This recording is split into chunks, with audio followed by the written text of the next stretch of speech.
खमा गणिसा राम राम। स्वागत है आप झलको चूरू पर। मैं नंदिता आपरे साथ। काल का वीडियो में राहुल कस्वा के मन में बीजेपी के प्रति जो सॉफ्ट कॉर्नर है बिना लेर बात करी गई ही और बारे बीजेपी में वापस जाने की संभावना भी प्रकट करी ही। क्योंकि राहुल कस्वा सालासर बालाजी का दर्शन करने गया है तब बीजेपी दिल में है आ बात बोली ही। इन्हें राजनीति का गलियारा में आ चर्चा चल रही है।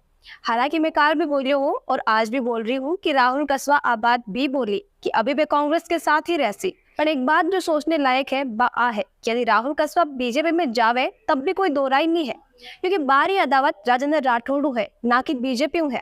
आप देखा तो पूरा चुनाव प्रचार में राहुल कस्वा सिर्फ काका ने खुदरे टिकट काटने का दोषी ठहराया है। न वे बीजेपी पर कुछ बोलिया है और ना ही प्रधानमंत्री नरेंद्र मोदी के बारे में वे कुछ गलत बोलिया है। चूरो रो पूरा चुनाव राहुल कस्वा राजेंद्र राठौड़ ने निशानों बनाकर ही लड़िया है, जिसकी कई सारी वजह है। पहले कि जो लोग बीजेपी और राहुल कस्वा दोनों जुड़ाव रखे हैं, 12 वोट भी राहुल कस्वा ने चाहिए है। यदि वे बीजेपी या पीएम मोदी के ऊपर कुछ बोलता तो शायद कई सारा लोग कस्वा ने वोट नहीं करता।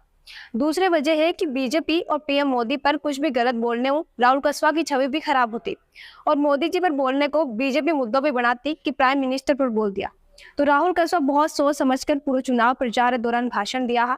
वही चीज वे अभी भी अपना रिया है कि 12 साल जो गलत हुई है वे राजेंद्र राठौड़ को हाथ माने ना कि पार्टी को। मतलब हर बात को राहुल कस्वा बहुत ही नाप तोल कर जवाब दे रहा है, ताकि भविष्य में यदि बीजेपी पार्टी की तरफ बारी तरफ एक कदम बढ़ाया जावे तो बारे पास एक ऑप्शन रहे। साथ ही इस तरह का जवाब देने से जनता में भी एक अच्छा मैसेज जारी है कि भलाई राहुल कस्वा को बीजेपी टिकट काट दियो हो पर वे भी पार्टी ने कुछ भी भलो पूरो नहीं बोलिया है। और ये भी बात बीजेपी ने राजेंद्र राठौड़ पिन छुटवाने की सलाह देने की, तो हो सके वे पार्टी ने और जताना चाह रहा है कि यदि राजेंद्र राठौड़ पार्टी दूरी बना लेवे तो वे पार्टी की तरफ वापस रुख कर सके। खैर बीजेपी में जानो या नहीं जानो दूसरी बात है, पर पार्टी के प्रति राहुल कस्वा के मन में कोई नाराजगी नहीं है। अब बात वे खुद बयां करी है और साफ भी कर दिया है। ये बात ने आप यह भी समझ सका कि रविंदर सिंह भाटी ने बीजेपी टिकट नहीं दियो हो, वे बीजेपी के खिलाफ चुनाव भी लड़िया है। पर जज माऊ पूछो जावे कि पार्टी कौन सी बढ़िया लागे तो वे बीजेपी को ही नाम ले। बिया ही राहुल कस्वा की भी भावना आज भी पार्टी जुड़ी हुई है और हुए भी क्यों नहीं, बारो अभी तक को राजनीतिक सफर वे बीजेपी के साथ ही तय करियो है। अब एक नई शुरुआत भी करी है 2024 को चुनाव बिना बीजेपी के चिन्ह पर लड़कर, और ये चुनाव में जीतकर बेबा नेता को भरम भी दूर कर दिया है। जो बाने ओ बोलिया हा कि बीजेपी और कमल के निशान के बिना राहुल कस्वा कुछ भी नहीं है।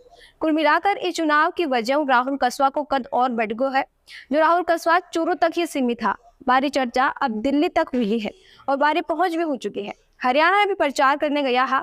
अब बात करा राजेंद्र राठौड़ की तो 2023 का विधानसभा और 2024 का लोकसभा में चूरू बीजेपी ने मिली हार के बाद राजेंद्र राठौड़ की पहला जो छवि ही पर जो पार्टी में कद हो वो कम हुई गयो, क्योंकि पहला बीजेपी में 12 फैसला पर किंतु परंतु नहीं होतो। रेवी बात राहुल कस्वा ने टिकट नहीं देने की, तो राहुल कस्वा को परिवार लंबा समय चूरू की राजनीति में सक्रिय रियो है और राहुल कस्वा भी खुदरा पिता के जहाँ लगातार जीत दर्ज कर रहा है।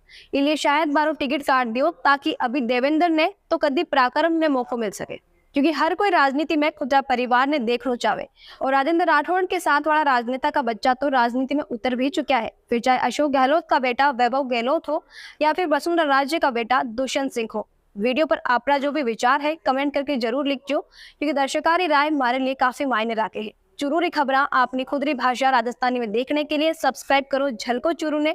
वीडियो ने ज्यादा से ज्यादा लाइक करो, शेयर करो और बनाए रखो झलको चूरू पर आपरो प्यार और विश्वास। खमा गणिसा।